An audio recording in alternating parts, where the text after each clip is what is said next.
Defectos estructurales cristalinos. ¿Qué son los defectos estructurales cristalinos? Las estructuras cristalinas tienen defectos de diferentes tipos, tales como puntuales, lineales, interfaciales y en volumen. El primer tipo de defecto que nos podemos encontrar en una estructura cristalina regular como la figura es la falta de un átomo. Este defecto, como podemos observar, se llama vacante.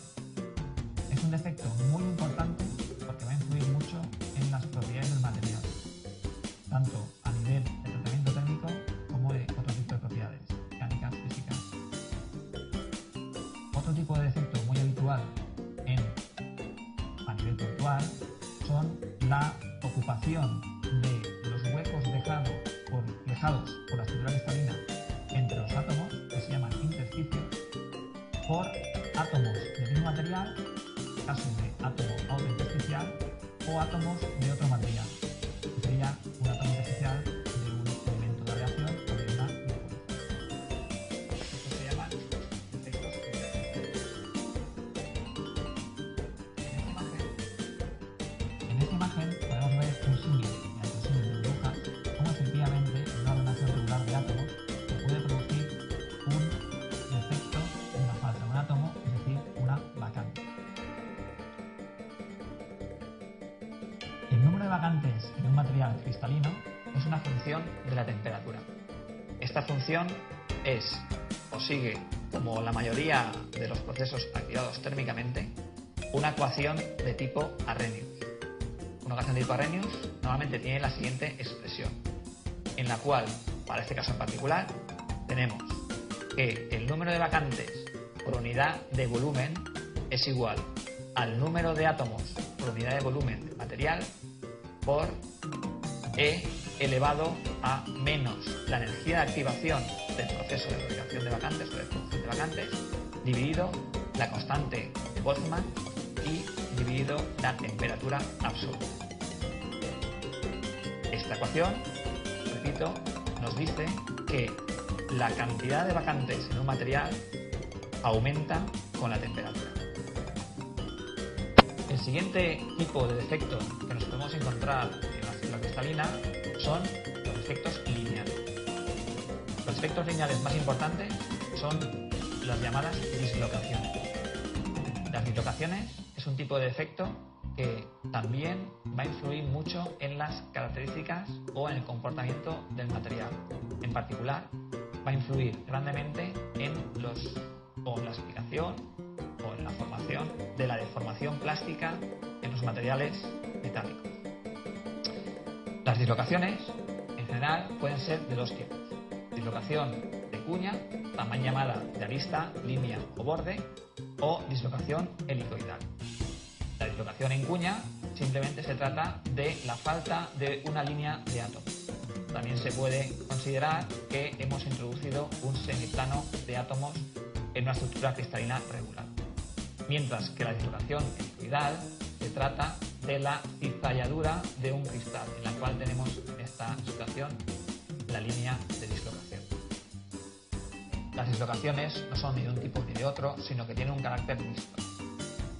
Esto se ve en la figura, en la cual tenemos una dislocación helicoidal. En este caso, la línea de dislocación va por aquí y acaba como una dislocación de cuña. Para todo tipo de dislocaciones se define una magnitud, que es el vector de Burgers. Este vector expresa la magnitud, es decir, la longitud y la dirección de la distorsión reticular asociada a la dislocación. Observa que aparecen como una especie de líneas, una cierta curvatura, que corresponden, como he dicho anteriormente, a un efecto lineal de dislocación. Podemos ver cómo las líneas se van acumulando en otro tipo de defectos, hablando de esta línea particular que puede ser un borde. Estos son como se observan las dislocaciones en el microscopio de transmisión o TEM. O de defecto que nos podemos encontrar subiendo un orden de magnitud mayor serían los defectos interfaciales o superficiales.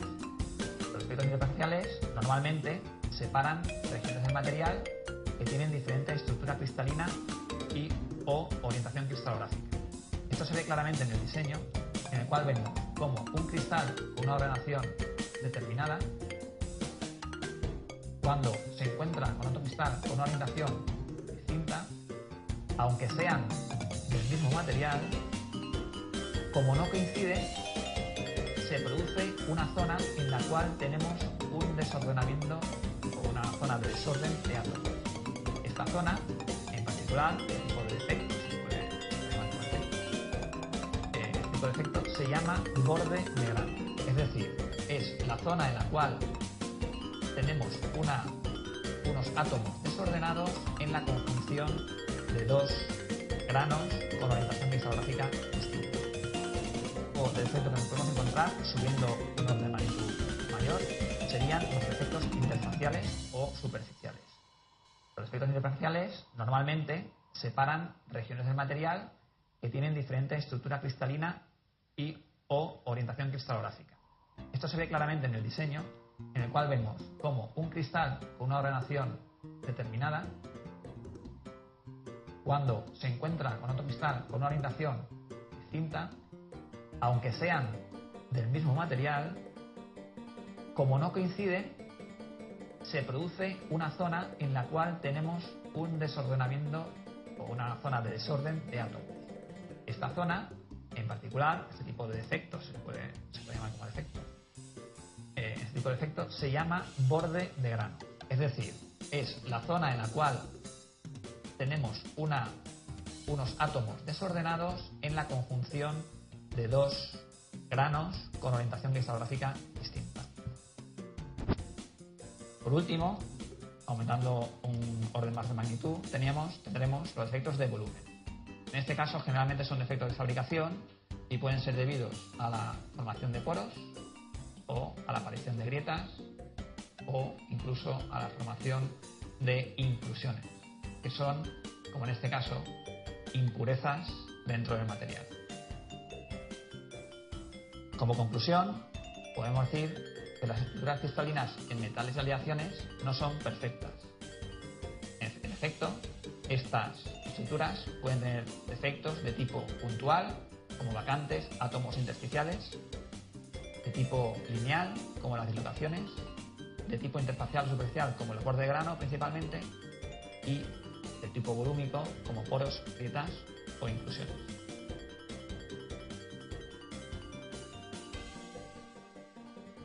La difusión es un fenómeno de transporte por movimiento atómico, es decir, que es el movimiento de átomos o moléculas. Si observamos, por ejemplo, en la figura lo que sería un recinto que contiene un gas, vemos que los átomos o moléculas azules están en continuo movimiento. Esto sería la llamada autodifusión de las mismas moléculas del gas a través de todo el recinto que las contiene. Pero además, si incluyéramos un segundo gas representado por los átomos rojos, podemos ver cómo inicialmente ocupan una zona muy definida, pero a continuación muy rápidamente se difunden por todo el recinto, disolviéndose homogéneamente con los átomos o moléculas del gas original. Es decir, ocurre una difusión de una sustancia dentro de otra hasta obtener una disolución homogénea de ambas. Lo que pasa es que en estado sólido la difusión también ocurre, pero ocurre de una manera mucho más lenta. Efectivamente, en un sólido tenemos una estructura cristalina muy bien definida y mucho más rígida y con menos movilidad de lo que podría ser el caso de un gas, pero de todas formas todavía puede ocurrir una difusión. Si seguimos la figura, podemos observar cómo puede ocurrir el movimiento atómico de las sustancias representadas por átomos rojos o azules. Gracias a estos huecos que quedan en la estructura, podemos ver claramente que la difusión es mucho más lenta que un estado líquido con estado gaseoso. Los mecanismos de difusión son dos. El primero es, como ya hemos prácticamente apuntado antes, el de difusión por vacantes. Las vacantes son unos huecos en la estructura cristalina de un material sólido, es decir, es la ordenación regular de átomos. Pero en algún determinado caso pueden faltar algunas posiciones de átomos. Esto es una vacante. La presencia de vacantes facilita el movimiento atómico, es decir, la difusión.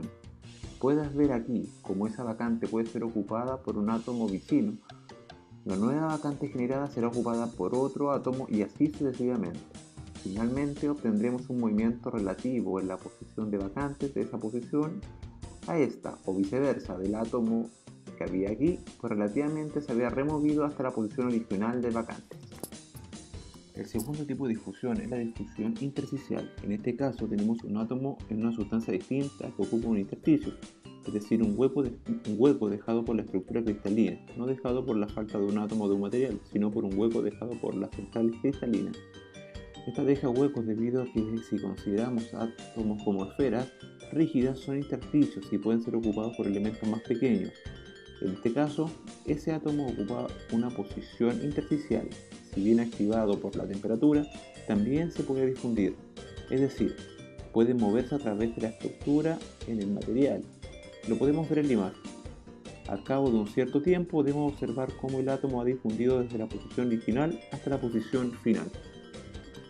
El flujo de difusión, velocidad de difusión, se define como cantidad de masa o cantidad de átomos que atraviesan una determinada superficie y la unidad de tiempo, es decir, flujo de función J es igual a masa partido por área por tiempo. J es el flujo de masa expresado por kilogramos dividido en metros cuadrados por segundo o moles dividido en metros cuadrados por segundo. M es la masa que difunde, es el tiempo de difusión. Si consideramos la forma diferencial de la expresión, quedaría como J es igual a la inversa del área por la diferencial dividido por la diferencia de tiempo. En resumen, podemos decir que la difusión es el movimiento atómico dentro de una sustancia o materia. Hay dos mecanismos de difusión en estado sólido, por vacantes o intersticial. El flujo de difusión es proporcional al gradiente de concentración de la sustancia que difunde y al coeficiente de, que es la propiedad del material y la temperatura.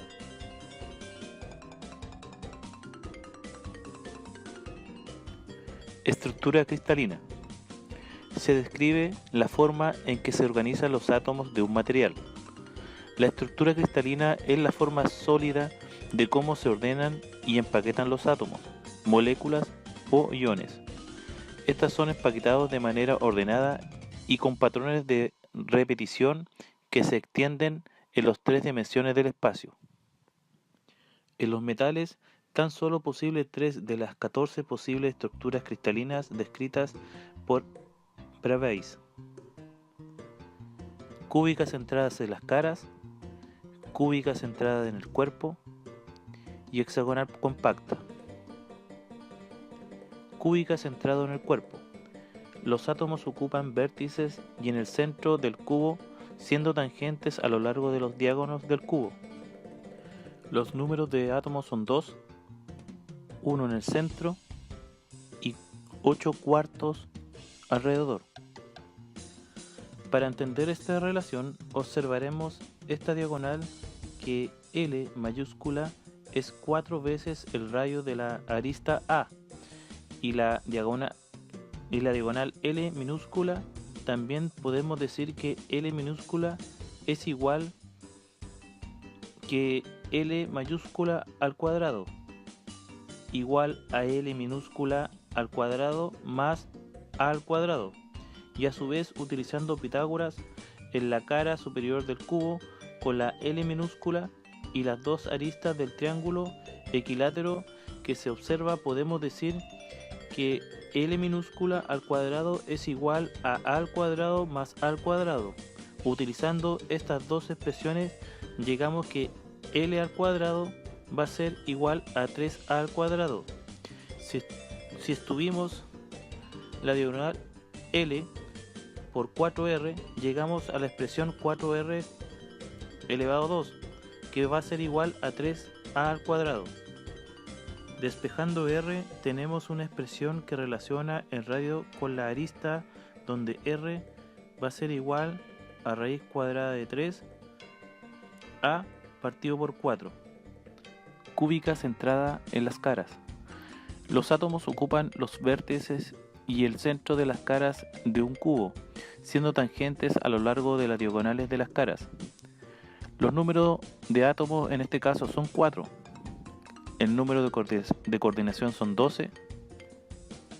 Si determinamos el radio del átomo y la arista, observamos en esta diagonal la L mayúscula de la cara es 4 veces el radio, apoyándonos con Pitágoras. Con las dos aristas completan el triángulo equilátero. Observamos que L elevado a 2 es igual a A elevado a 2 más A elevado a 2, y esto va a ser a L elevado a 2 igual a 2 elevado a 2. Sustituyendo el 4R, tenemos la expresión de 4R elevado a 2 va a ser igual a 2 elevado a 2. Despejando el radio quedaría raíz de 2A partido por 4. Hexagonal compacta. Los átomos ocupan los vértices de un prisma hexagonal regular, los centros de las bases y los centros de los triángulos alternativos en que puede descompensarse la sección media del prisma. Es una variedad compacta de la hexagonal sencilla. El número de átomos son 6. El número de coordinación son 12.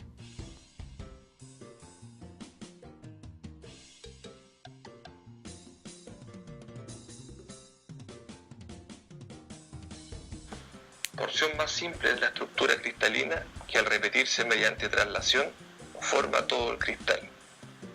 También se puede entender como patrones que se multiplican a lo largo de la forma de un cristal y producen una forma estructurada. En la figura está la celda unitaria, que por medios de movimiento de traslación por el eje Y, por el eje X y por el eje Z, forma la estructura cristalina. Se caracterizan por 3 vectores que definen las 3 direcciones del paralelepípedo. Son 6 parámetros de red que son los módulos A, B y C de los 3 vectores y los ángulos AB y BC que forman entre sí. Estos 3 vectores forman una base del espacio tridimensional. Así, las coordenadas de cada punto de la red se pueden obtener a partir de ellos. En la figura se puede ver las celdas unitarias con los vectores y ángulos señalados. Abajo se aprecia su posición en el interior de la estructura cristalina. Las posiciones en la celda de los átomos que forman el sólido, puntos reticulares, permitirán determinar el tipo de estructura. Están las de tipo P, que son celdas que únicamente tienen puntos reticulares en los vértices de la estructura y se denominan celdas primitivas. Están las de tipo I, que son celdas centradas en el cuerpo.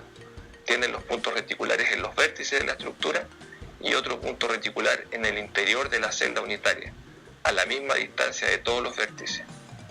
Y las de tipo F, que son celdas centradas en las caras. Tienen puntos reticulares en los vértices de la estructura y en el punto medio de cada cara. En la figura se aprecia en la parte superior las estructuras P, I y F, simplificadas para mejor entendimiento, y abajo la forma real de esta disposición. También están las de tipo C, que son celdas con puntos situados en las bases.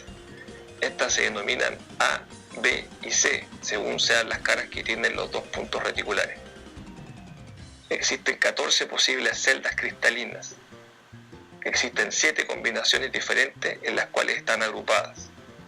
Cada una de esas combinaciones constituye un sistema cristalino. En la figura está la de tipo cúbico, tetragonal, ortorrómbico, hexagonal, monoclínico, triclínico y trigonal. Solamente en 2 de ellas existen las de tipo C. Cálculo de átomos por celda unitaria.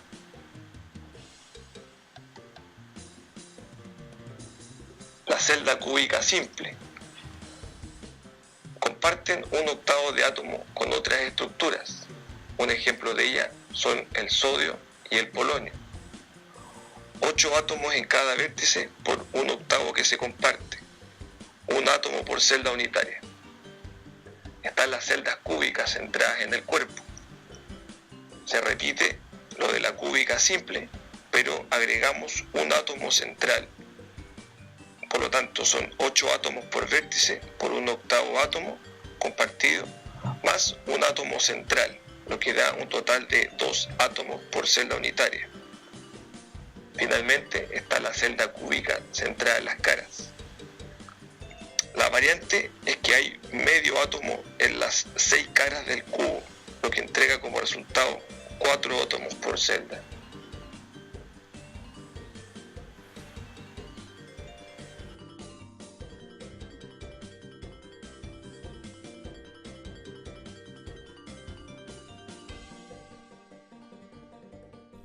Primera ley de Fick, o también llamada difusión en estado estacionario, donde el soluto se moverá desde una región de alta concentración a una de baja concentración, atravesando un gradiente de concentración.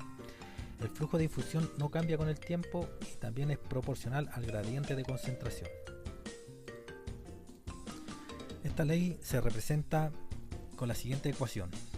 J es igual al coeficiente de difusión por el gradiente de concentración, donde J lo podemos expresar en mol partido por metros cuadrados por segundo.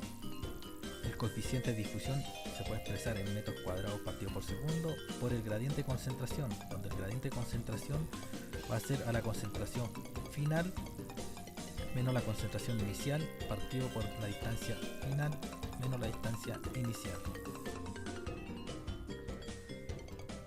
Ejemplo práctico. El cloruro de metileno es un ingrediente común para remover pintura. Además de ser irritante, puede absorberse por la piel. Cuando se utiliza este removedor de pintura, se debe usar guantes protectores. Si se utiliza guantes de caucho butílico de 0,04 centímetros de espesor, ¿cuál es el flujo de difusión de cloruro de metileno a través del guante? Los datos que tenemos son coeficiente de difusión en caucho butílico, 110 por 10 elevado a menos 8 centímetros cuadrados partido por segundo, y la concentración en superficie son 0,44 gramos partido por centímetro cúbico para el removedor de pintura y 0,02 gramos partido por centímetro cúbico para la piel. Para resolver este ejercicio asumimos un gradiente de concentración lineal, o sea, ocuparíamos la primera ley de Fick, donde los datos que nos entregan son el coeficiente de difusión, 110 por 10 elevado a menos 8 centímetros cuadrados partido por segundo, cual lo multiplicaríamos por el gradiente de concentración, que vendría siendo la concentración de la piel, 0,02 gramos partido por centímetro cúbico, menos la concentración del removedor de pintura, 0,44 gramos partido por centímetros cúbicos. Todo esto partido por el espesor del guante, 0,04 centímetros. Al resolver este ejercicio nos entregaría difusión del removedor de pintura a través del guante, que sería 1.16 por 10 elevado a menos 5 gramos partido por centímetros cuadrados por segundo.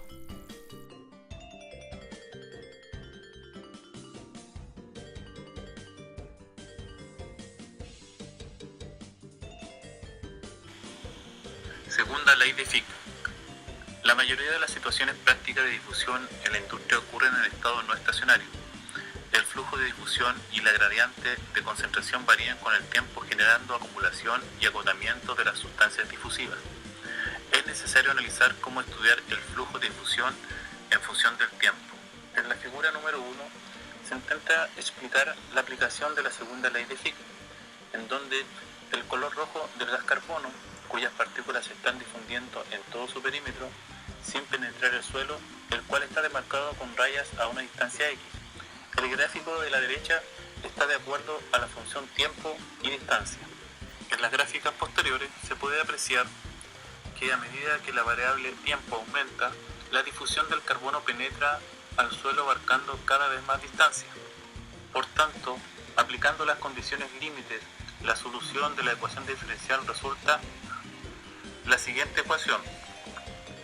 Cx es la concentración a una distancia x, menos C sub 0, que es la concentración inicial, partido por C sub S, que es la concentración de la superficie, menos C sub 0, que es la concentración inicial del material.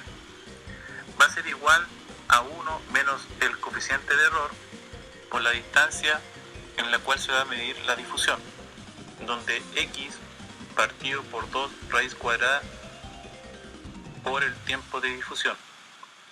Considerar que la función de error gaussiana es una función matemática que se deriva de la ecuación de Gauss de cálculo estadístico, la cual no se puede calcular como ecuación, por tanto tiene que ser tabulada bajo la siguiente tabla. Si lo llevamos a la ecuación z, es lo que se encuentra dentro del paréntesis de la ecuación, y Fer es el factor de error. La función de error gaussiana puede ser descrita por gráfico, tal como se aprecia en donde la función de error se relaciona con el coeficiente de concentración.